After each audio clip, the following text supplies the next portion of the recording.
Welcome back to the LEC Spring Playoffs, where G2 Esports are just one win away from making it to the final. Impressive play in Game 2, but as we're gearing up for match point, we did want to take a look at the series so far and how and if Origen can turn things around. So before we get into the nitty-gritty, does any of you believe that Origen can come back in this series, and why or why not? I could give some pointers as to why. I think they improved from the last game. Because I think they lost faster. They lost faster indeed, but they actually realized that they needed the group as 4, take the prior. But the problem here was they were losing the fight. They lost the Rift Herald, which means that G2 kept the mid turret alive the entire game. And in order to enable the Tahm Kench, and in order for them to pressure the Nash the right way, they need to get that mid tower down, and I think that was the biggest issue. As a coach, the fact that in that game, in many times, they went in when it wasn't opportune for them, is that sediment from that first game that they lost in that clutch situation at the end? Is that something they hadn't shaken off? Because it looked to me like they were headless chickens for some of those engages. I think probably, yes. I think you have to give G2 some props as well, because they are executing those team fights perfectly. I think OG not so much, but they are actually doing things in comparison to the first one. At this time around, there's not this ticking time bomb that blocks them. I just have to say this Jarvan ult kind of screws them, because they're all kind of stuck there and they get 5-man Irelia ulted. Right. Exactly, and it's kind of like, you look at a situation, and I do respect the call, especially because Jankos stole the Elder Dragon last time. So instead it's like, let's use all of our turn capabilities of pulling off this Baron. Origen immediately jump onto them. But like you're saying, it's those execution, the small differences. And against a team like G2, while, yes, there are things Origen can improve on, at the end of the day, you still just have to be like, holy shit, G2 are clean. Wunder on this Aurelio was unstoppable. Yeah, I think that's fair to say. I think we should praise them the fact, as you said, that they are proactive. They also banned that Rise. They made some adaptations, but it always comes back to the same thing.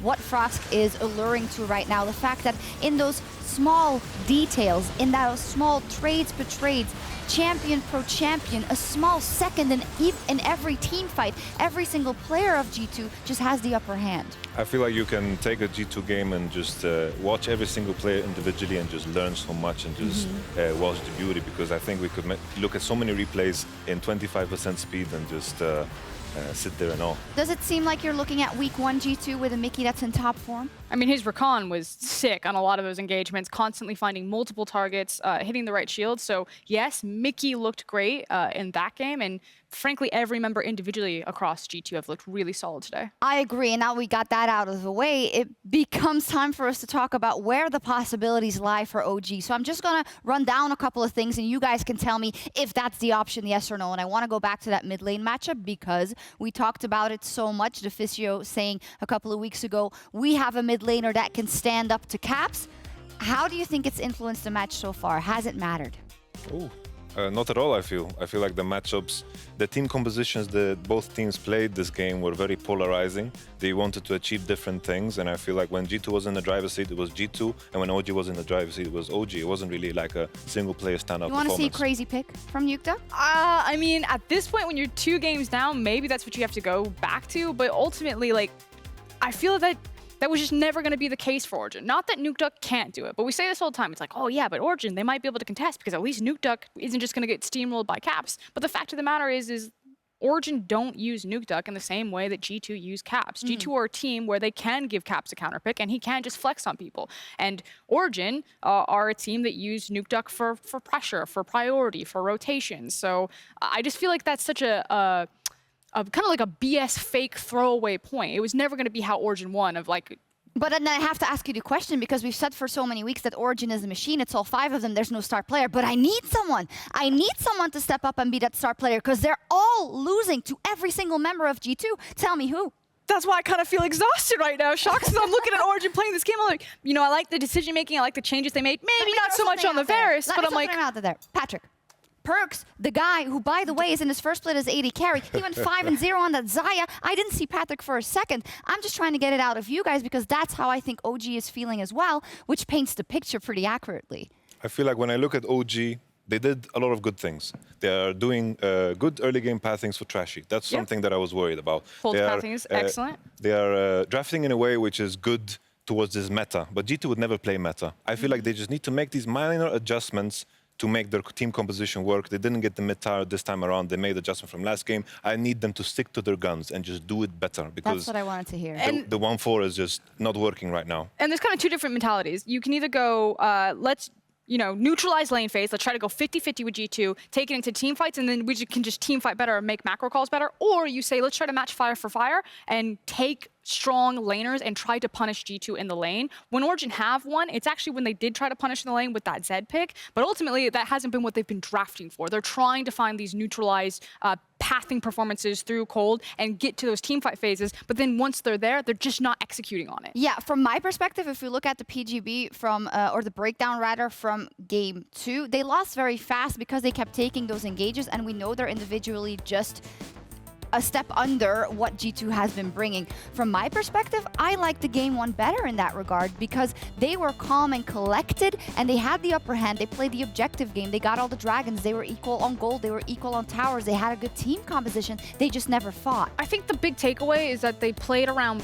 Baron better in terms of how they set it up here. Like Jacob is talking about kind of where they're getting priority, they're paying attention to the correct waves, but in the actual execution of the team fight around Baron with that Jarvan ultimate, that's where they really messed it up. Yeah, and I think the reason why we're also heated is because we've been looking forward to this matchup for so long. These are the numbers 1 and 2 of the regular season, the best teams, and for me, it's just not looking like that right now from one side, for OG specifically. So I think they need that sense of urgency. They have the coach of the split in Gyotto. They have that team around them, Yamato. They just need to calm down now and go to what works. Do you think they can do it for game 3?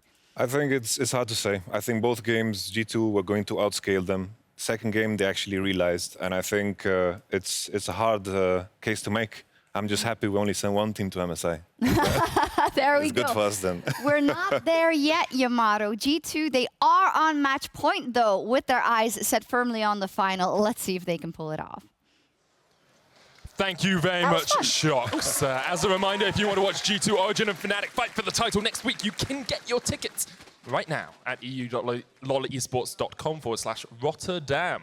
Remember, that Saturday match means something now. It's no longer just a third place decider. It decides who goes through to the final on Sunday. Yeah, I mean, the loser today will go up to face Fnatic to have that right to contest again on that finals match, to see who wins the split, to see who goes to MSI. But here, we're not there yet. Exactly this is do or die. Exactly that, and so let's focus in on this draft. First things first is to note that Origen have once again selected red side.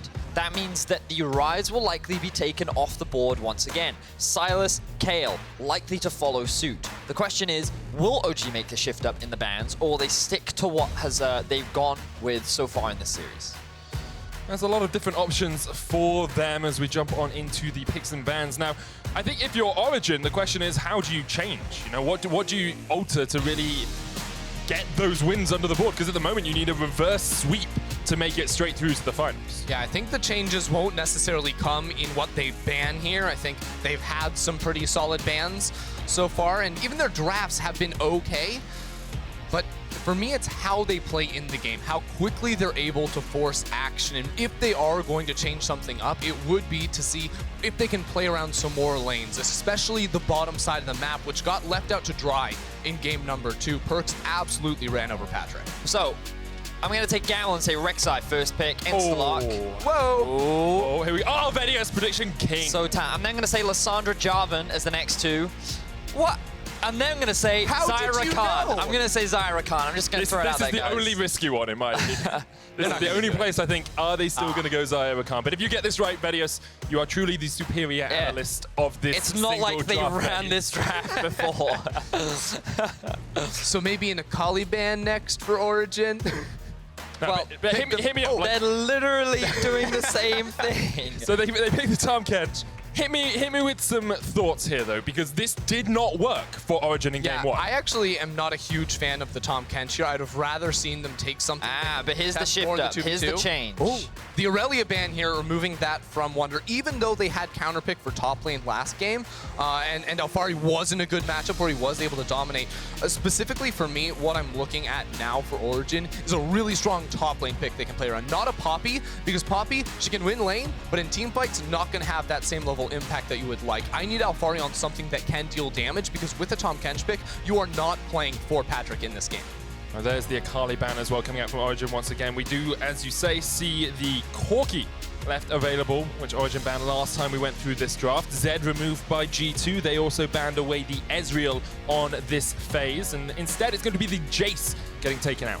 Looking at a Hecarim priority once again for the side of G2. I wonder if Origen will take it away. They won't. They're immediately going to lock in the AD carry, and they want to try and give Alphari the counter pick towards topside. Now remember that things like the cannon are still up and available, so locking in a Hecarim is a little riskier, but with Jace, Irelia, and Akali all gone, I think that it's still a relatively safe blind pick. Now, one of their bans, Origen's ban specifically in Game 2, was the Corki. It now does get locked in for caps here. So once again, it's going to be G2 with heavy scaling. By running double marksman, especially caps on this Corki, you are going to be able to teamfight very strongly as you move in towards your second and especially third item power spikes. All you really want is a bit of a front line to stand in front of those double marksmen. So you've already got the Rek'Sai, who can of course go tanky. The Gangplank feels a little bit out of sorts there, but it will be locked in by G2. It's an okay blind pick towards that top lane. I mean, we've seen a lot of champions really dumpster it, and the thing is that you can lose gracefully on the pick and you go down significantly in CS,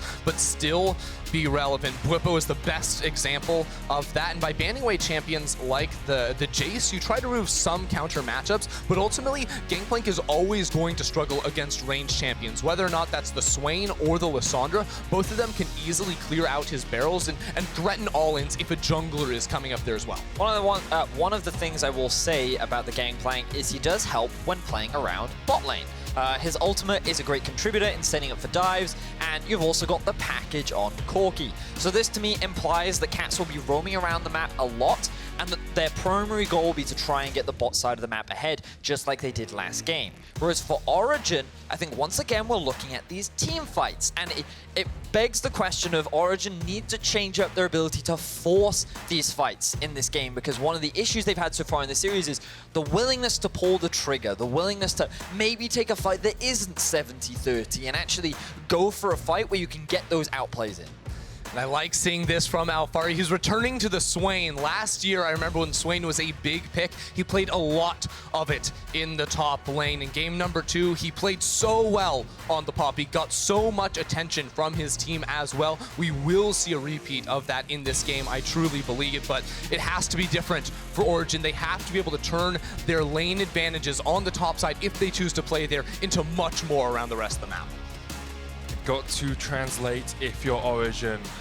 Do or die. We're going to hand over to a quick interview. Laure is backstage. Thank you very much, guys. This time I'm with Carlos. Let's play a bit of a game here. If you had to find one word to sum up this series so far, what would it be? Yoga. Yoga. 2 words, less pizza maybe. I'm gonna get so much for that online. It is what it is. Back to you guys. So I'm confused. So I'm not.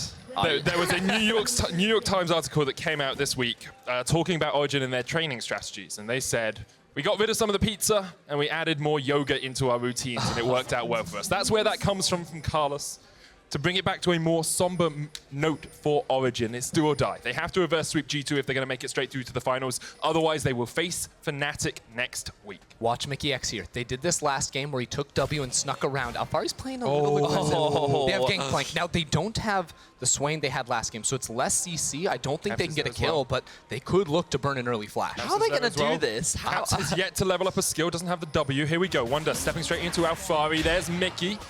Waiting for the knock-up. Alphari doesn't flash away from it. The chase is still on. Alphari ignited the parlay. Wunder with burst blood, and that puts a massive stake through the heart of Origen's plans of playing through top. It's just disrespect to the amount of damage Gangplank does at level 1 with his passive. The true damage burn is huge, and Alphari was not going to flash the initial CC. Papa Smithy saying, the more I watch and review Wunder, the more convinced I get that he might be the best Western League of Legends player. Well, give the best Western League of Legends player first blood, and let's see what he can do. Yeah, and he's got Caps and Perkz on his team. I was too, going to so say, that's not easy. I was like, that's quite a statement to These make. LCK analysts. I mean, it's definitely something to take into consideration. The man is very talented, but he's also Are you been... talking about Pop Smithy? I was focusing on Wunder. I see. But the thing about Wunder is he's always been regarded throughout his entire career as being a carry top laner.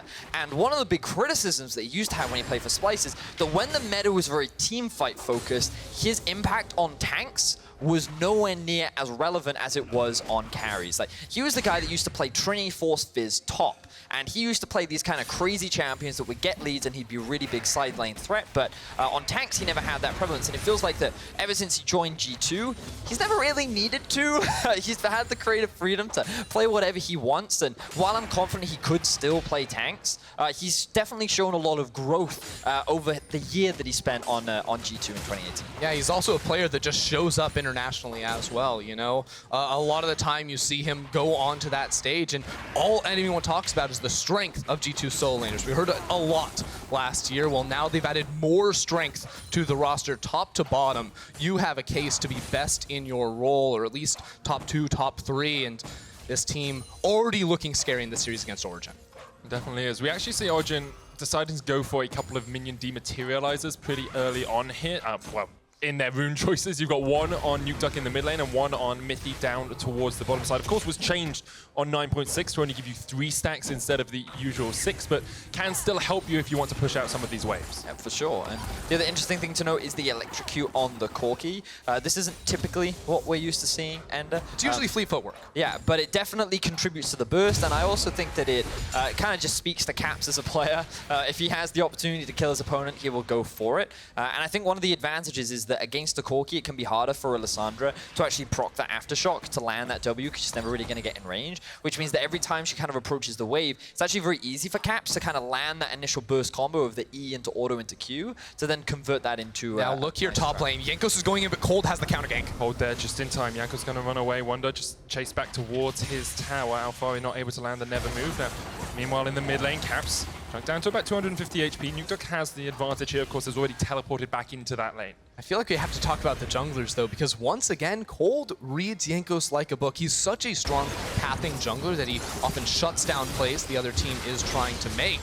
Well, that's a rough trade for him, I'll say. It's what Hail of Blades will do to you early on if Jankos can get those auto attacks off. Maybe looking for the knock up here, but Caps is pretty low and just needs to be safe in the lane for the time being. Other thing to note is that Caps is running the cleanse in the mid lane as well. Typically, Corkis like to run the teleport so they can act as a side lane split pusher, but against Lissandra, it's very dangerous. And we see a lot of trading in the bot lane. And notice how much more confidently Patrik is playing. He's not at a deficit. He didn't have to give up, his support didn't have to give up Flash at level 1. And he is playing this Jinx where he's actually managed to build up a pretty healthy CS lead already in the bottom lane. Supports have a bit of a summoner mismatch as well. Both AD carries running the teleport, but Mikyx has Ignite, whereas Mithy has the heal for this lane. And it speaks to how these supports and these teams want to play around the bottom side, whereas G2 want the Ignite to have the extra quick kill threat, because I do expect Jankos to be making a visit in the future. Just top side right now, he knows Alphari has no flash, but after this reset, perhaps could look bottom lane, whereas Mithy knows it's not about Patrik until much later in the game, until 3 items for this Jinx. He just needs the heal to keep his carry safe. Across the board, we see Wunder getting a bit of an advantage up towards the top lane as expected. Now has a Sheen as he gets back into the lane. Is running the Grasp with the Undying Gangplank. Sometimes we see Klepto Gangplank, but usually Grasp when you want to be a bit safer in lane. Yeah, I think against a lot of tanks, you will see the Klepto because you're never under threat, whereas against the ranged matchup, having the extra sustain from the Grasp and Undying is going to be very beneficial. We also just note that Caps still hasn't backed. He has tried to back like 3 or 4 times now, and he's like, yeah, I'll stay for 1 more wave. Yeah, okay, I'll stay for 1 more wave. And see what Kold is doing too. He's protecting Nukeduck on this push. Nukeduck, who TP'd back into lane to get the extra Dark Seal and Fairy Charm, just permanently shoved this wave, is not giving any room for Caps to go back to base. So when Caps does go back, he'll be working very close towards that Trinity Force to be able to pick up a Sheen or a Phage on the way, but won't have the chance for a little while. It's already sitting at 1,600 gold, which, for the record, you definitely want to try and base on Corki, and as you rightly said, either the Phage or the Sheen is your first back, but the fact that he's being kept in lane for so long makes it difficult because he doesn't really have the mana right now to generate pressure, which means that it's then harder for Jankos to try and set up invades, to get some of that vision down, to keep an eye on what Kold is doing, whereas Kold can move into the enemy jungle, just as you were highlighting. While he is helping protect Nukeduck, he's also doing what he can to spot out where Jankos is and what he's up to. So about a 500 to 600 gold lead coming out here for G2. A lot of that sitting on Wunder in the top lane. We saw that he was a few hundred ahead. And that's just all because of that first blood, right? That's all that's 400 happened from it. Yeah, There's also CS in there as well. You don't expect GP to be 15 CS up over a Swain. How can Origen rectify this situation, though? We've seen Kold try and sneak up towards that top lane for a gank once or twice. Hasn't always worked out because Jankos has been there. But do they need to rectify it quickly, or can they just keep this as the state of affairs? Well, I do think that Swain naturally just scales very well into the game. But the easiest way to rectify this is to gank. And I'd love to see Kold try and make a gank happen. I think Jarvan and Lissandra is a great duo. Obviously, against a cleanse, it's very difficult, but he has a lot of options, I feel. He could look for a play up towards the top side of the map. He could look for a play mid, and that's the easiest way to get out of a deficit. Just try and force a play and, you know, find kills. Yeah, it's hard to work mid with the cleanse on Corki as well as the Valkyrie, but you can see Jankos actually changing up his job a little bit. He was sitting in the pixel brush, tracking Kold, who has now hit level 6 and has a little bit more priority in this matchup. He's going to see Jankos on the Wolves, and he knows Caps is finally getting his reset off, so Kold doesn't have the smite and won't be able to try to steal, and unfortunately, even with that pressure, won't be able to get too much done. Kold looking for the places where he can gank. Bost is pretty pushed in. Package now picked up by Caps as well, so we'll start to see if we look for those roams down towards the bottom lane. With the Cannon Barrage, with the package, that's what we expected in pick and ban, and with Perkz being on the Xayah once again after being so effective on it in game 2, I'm sure G2 will want to set him up for success once again. Key difference, though, is that Perkz does not have kills coming out of this laning phase. He's actually down a little bit in CS as well, because, let's face it, Jankos has not made bottom lane a priority. Perkz has been able to push in rather consistently down here, but hasn't been able to put too much pressure down. Both AD carries running teleports means that, yes, there is heightened kill threat in the lane, but ultimately, if Patrik just wants to sit under his tower and farm, he's definitely going to be able to do so. Let's also take note of who has priority right now, because G2 have been able to push in all 3 lanes. The Gangplank actually has constant push over the Swain right now in this early laning phase. The Corki, now that he's been able to go back to base, is also pushing Nukeduck underneath this tower, and the bot lane. The reason why Patrik and Mithy can't play as aggressively as they were is because they actually have no vision in the river. That is triple control wards right now for the bot side of the map in favor of G2. And it means that the risk of a dive is very real. Quickness used, the Featherstorm comes out from Perkz as well. The root's going to land onto Patrik as he flashes away. Mithy underneath the tower still has the thick skin available. The Void Rush coming onto Patrik, and Jankos will secure him. Kold now here, dunks down onto the Rek'Sai, but he isn't close enough to the tower to take the damage. Nukeduck able to get away with the Blast Cone. Cap's still on the chase though, and Nukeduck won't be there to save his jungler in time. 2-for-1 change so far. Mithy with the Abyssal Voyage gets behind Caps, but all they're going to do is chase him back towards Perkz. Frozen Tomb cleansed away from Nukeduck. Has a lot of damage, but Caps gets the second. Mithy will kill Mikyx and won't be able to get away. Perkz flashes away from Mithy and gets a kill for himself as well. 3-for-2 in favor of G2. A bloody engagement around the bottom lane, but G2 show no hesitation. Jankos just landed the Prey Seeker and dove straight underneath the tower to get the first kill on towards Patrik, and it was because of the vision setup you talked about, Vedius, that they were able to walk all the way down and set up for this play. And so note here how they just hit level 6, immediately go for the engage. Mikyx is able to land the double taunt. Jankos then comes over the wall, and notice how Perkz is patient before he calls back the feathers, because then he can land the double root. You then have the Jankos ultimate to lock down the AD carry, who is now flashless, and with the arrival of Caps, things are looking pretty good for OG. But then Nukeduck starts to turn things around. Not only does he find a kill onto the jungler, but he's quite confident that he can... Ooh, hang on, fire! In the mid lane, Nukeduck caught out, but Flash Devour from Mithy. Kold locks up Mikyx, who used the Battle Dance to get away, and Nukeduck can use his Glacial Path to get under the tower. This is what I want to be seeing from Origen, though, because in the last game, they were too slow with their advantages. They weren't able to convert it into other areas, and while they are behind in the game currently, keeping this fast pace and looking for picks like this is the right mentality. The main point, or the main takeaway from the play that just happened is that Caps now has an advantage in the mid lane. The bot lane has been put behind from the side of Origen, and now they're kind of forced into wave clear duty, and they have to be very afraid of Perkz getting this big lead once again, because let's not forget what he did last game. He was basically the wall that stopped OG from making plays. We heard it from Yamato, we talked about it already in the cast. It was the fact that they couldn't take down that mid-tier 1 that limited Origen from utilizing the Tahm Kench, setting up vision in the enemy jungle, and actually making plays. And if Perkz gets to the same situation, G2 will be more than happy to trust him to do the same thing again. You can see Caps sitting at the top of the gold chart, Nukeduck following him, but then Wunder and Perkz, Patrik falling behind, Alphari miles behind as well, about 600 gold in the hole against his opposing laner. And we talk about how we want to see OG play more proactively, we want to see them on the front foot, but if we have a look at the All-Pro team this year, there were 3 members of G2 on that lineup and no members of Origen, and that's because Origen don't have those standout playmakers. They don't have those guys that step up and make the 1v4 play. Nukeduck escaping here in the bottom lane.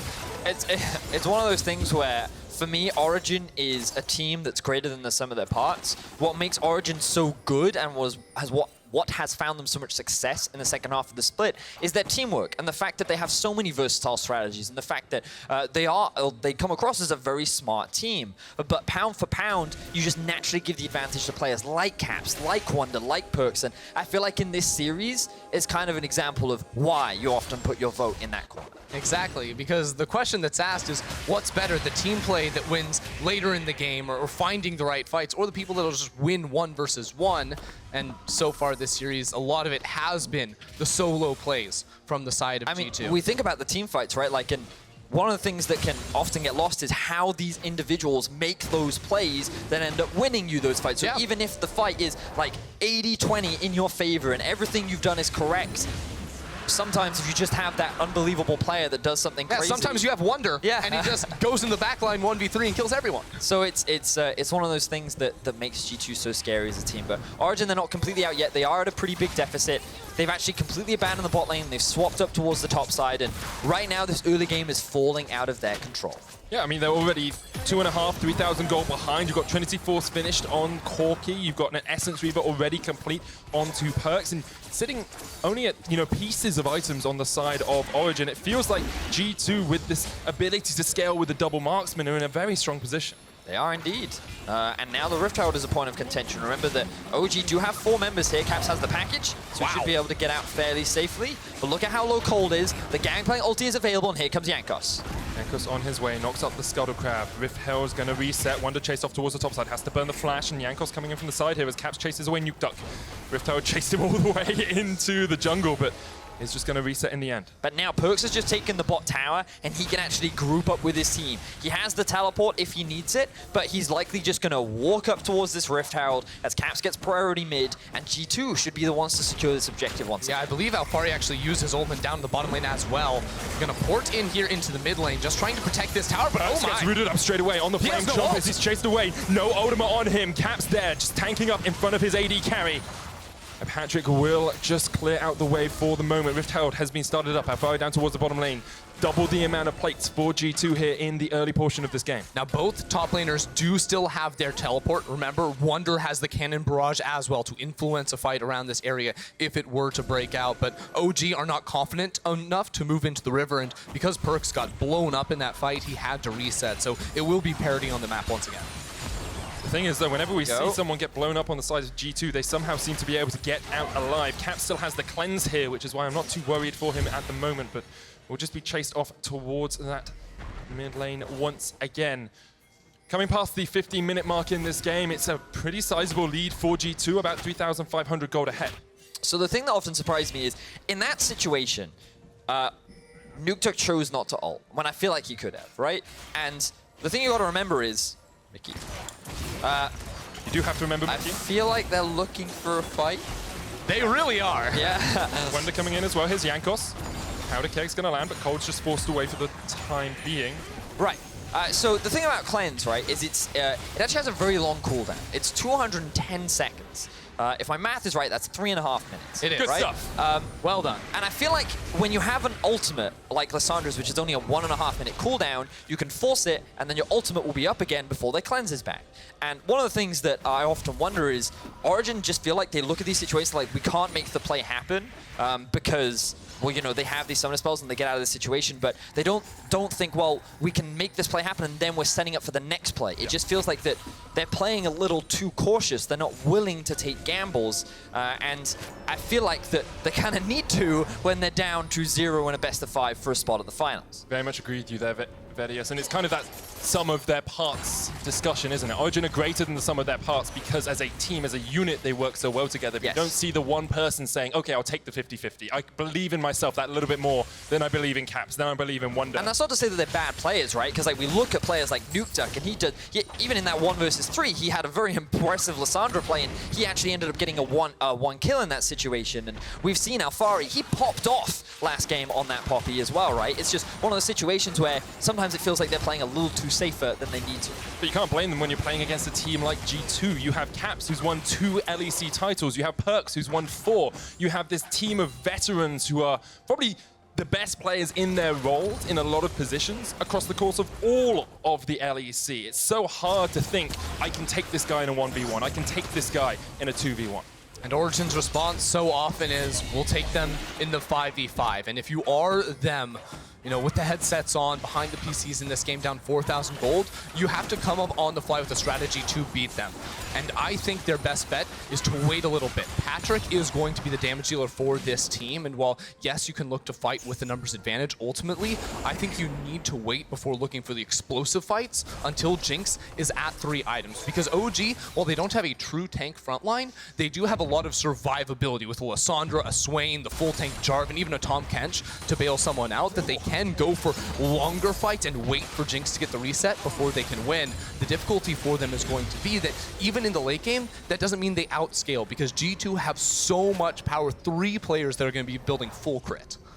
And so what we just saw there was another Origen Classic where they sent multiple members, pretty much the entire team, towards one side of the map in order to gain control. And with Dragon spawning, they actually wanted to secure the bot tower and trade it for the top one, and maybe find a pick as G2 try to get some vision around this Dragon. But G2 actually just secure the top tower, they get vision topside, and they use the Gangplank ultimate to clear out bot. So Origen actually get nothing off the back of that. They lose the Rift Herald, and now they could very well lose the mid-tier 1 as well. Rift Herald is going to be used mid here. This 4.5, almost 5,000 gold lead for G2 just continues to extend. Caps waiting for the Rift Herald to charge in. The tower goes down. Mithy called out by Jankos here. Pops the thick skin, but Caps is on the chase.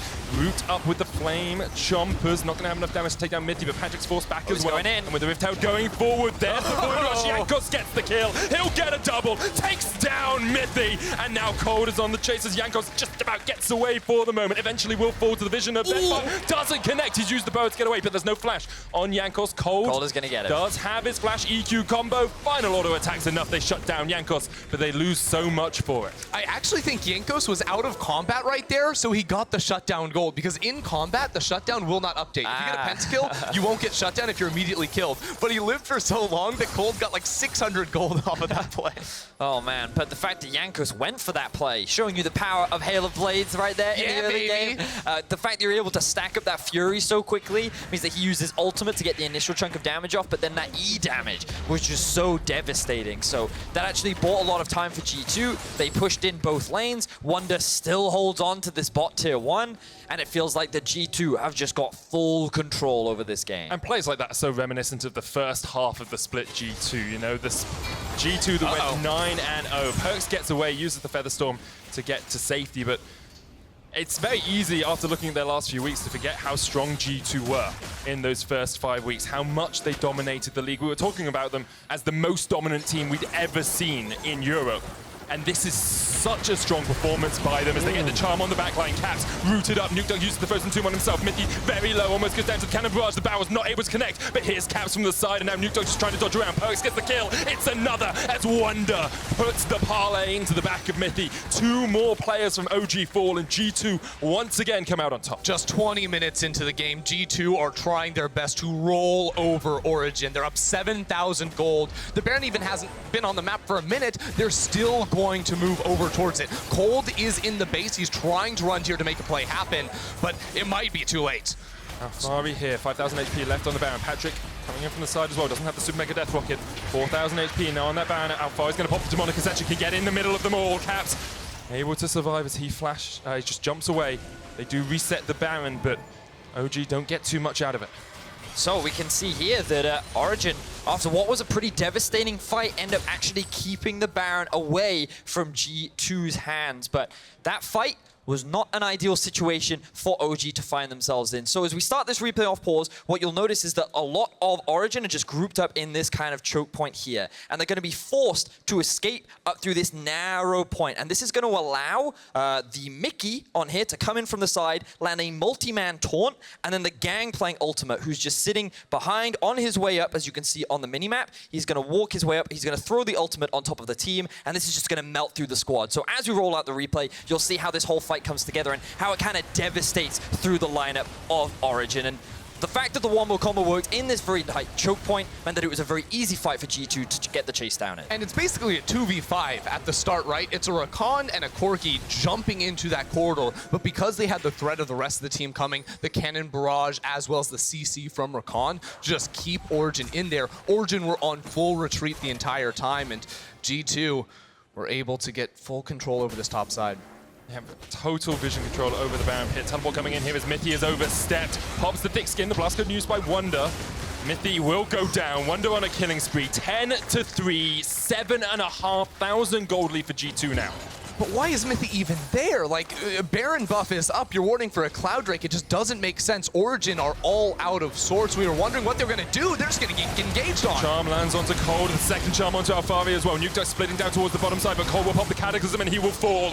G2 just cleaning up Origen. The Void Rush comes in, and Jankos sinks the bangs in. Perkz gets a double. This could just be the game. And Origen are falling apart as the 5-man unit of G2 make their way towards the Nexus and will make their way towards the final at Rotterdam. They didn't win a title in 2018. They dominated the first half of the split, and then people started to doubt. People wondered if G2 could be as strong as they looked early on. Well, they are showing us here against Origen that they are here to fight.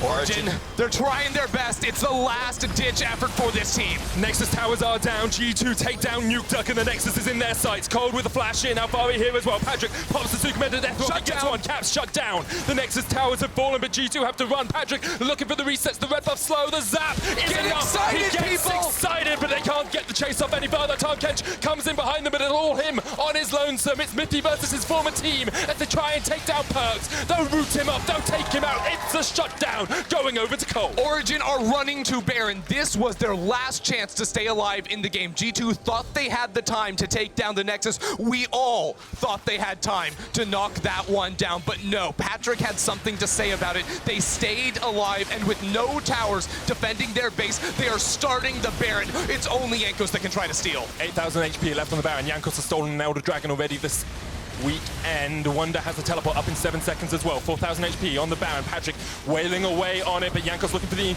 ability to get in. The Baron down to 2,000. Jankos gets Mithy. The Baron down to 1,000 now, but Mithy eats him up, and Kold will get it. Wunder now teleported into the fight. Is this enough? Can G2 get the chase off? Can Origen get out with their lives? Nukeduck is down towards the bottom side. Alphari chased out by Wunder. Wunder just needs the trial by fire. He gets him. That's another kill for Jankos off towards the top side as well as Patrik falls. Kold chased underneath the tower. He will survive. Nukeduck was waiting in the base, expecting a backdoor. He had the teleport, but he did not come into the fight. 5 members of G2 are alive, and there's just 2 on the side of OG. Exactly that. Even though Origen secure the Baron, I don't know if they can hold the line against 5 members of G2. Only 3 in the base right now. Let's see if Origen can do it. Super minions pushing in. Perkz and Caps on their way. Look at the death timers. Mithy up, Patrik in 10, Alphari in 20. Baron minions now respawn for Origen. The engage, the charm. Caps jumps in. Nukeduck goes golden, pops the stopwatch for the moment, but he's down. And Caps and G2 will silence anyone that doubted them. And they will fight for the title in Rotterdam.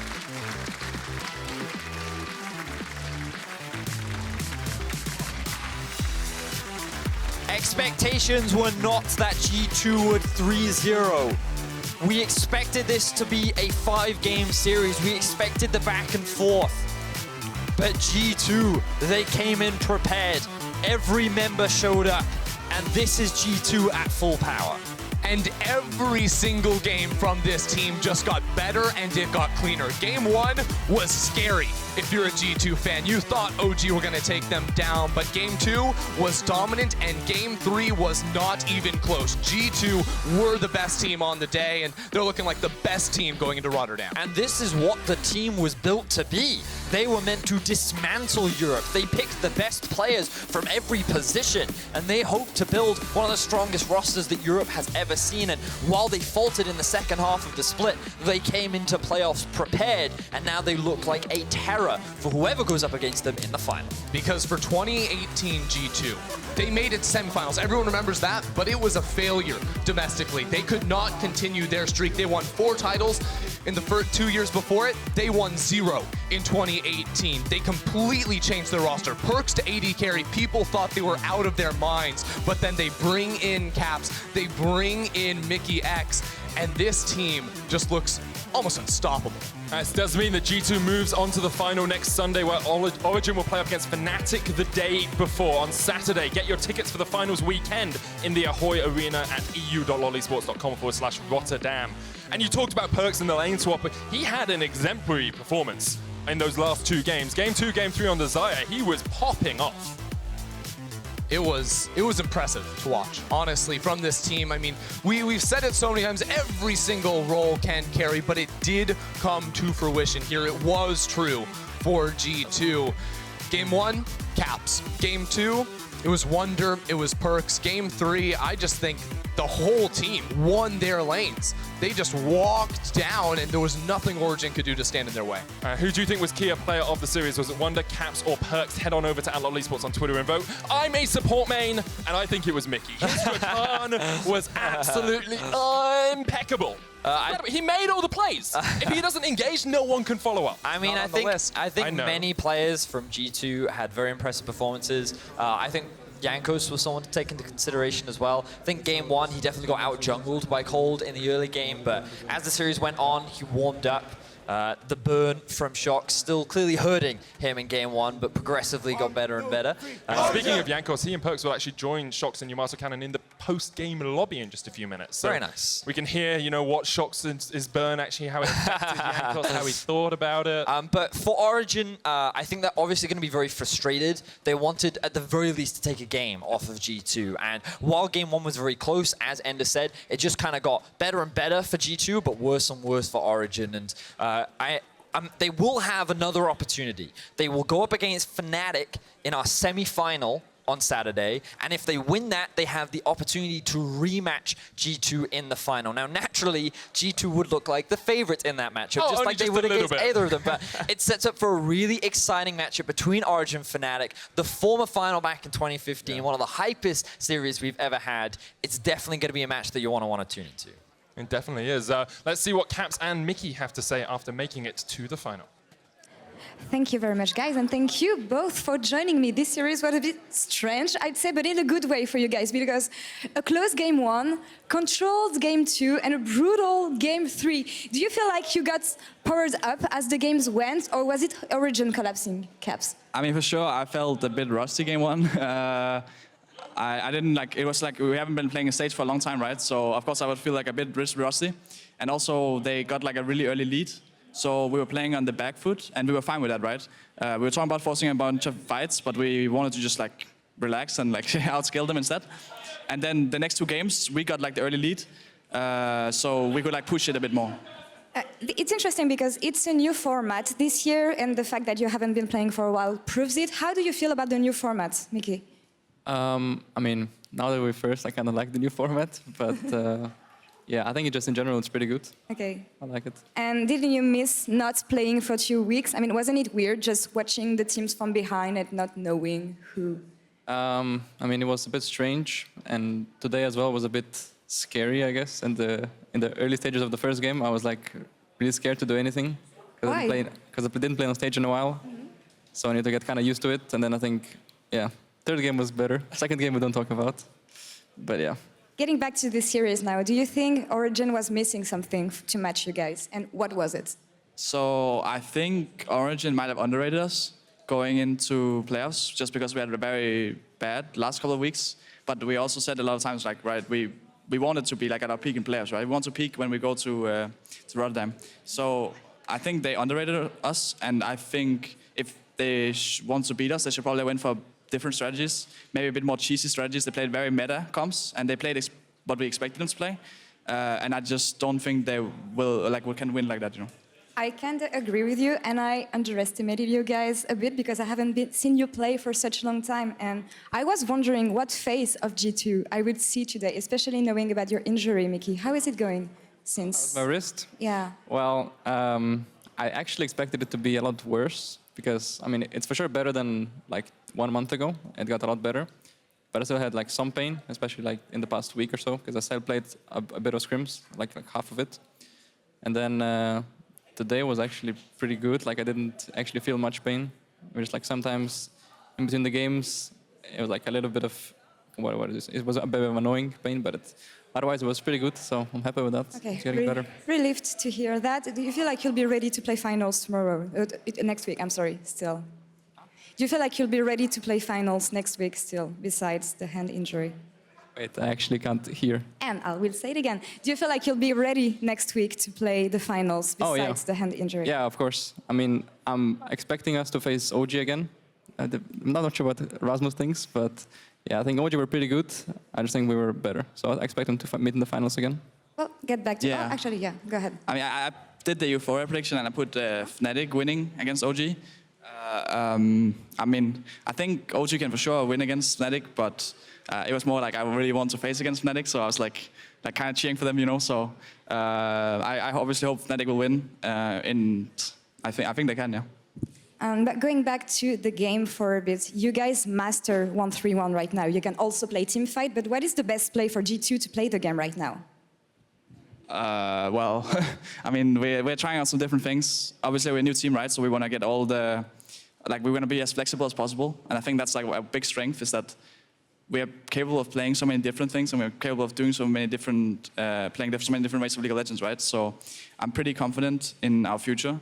And even though right now we're like learning the different ways of playing, once we like actually get the hang of it, I think we will be really, really strong. What do you still need to improve on to be fully ready next week? Well, I think sometimes we got a bit caught off guard, but their plays were like really telegraphed, but we still got caught off guard. For example, in the first game where we got dove bot lane, we knew it was coming, but we still kind of went back to the tower. And yeah, we just kind of need to fix our silly mistakes, and then I think we should be fine. Oh, I wish you good luck on this one. Congratulations again for making it to the finals. And to wrap up this week, let's send it back to Sjokz for post-game lobby. Take it away. Oh, talk to you later.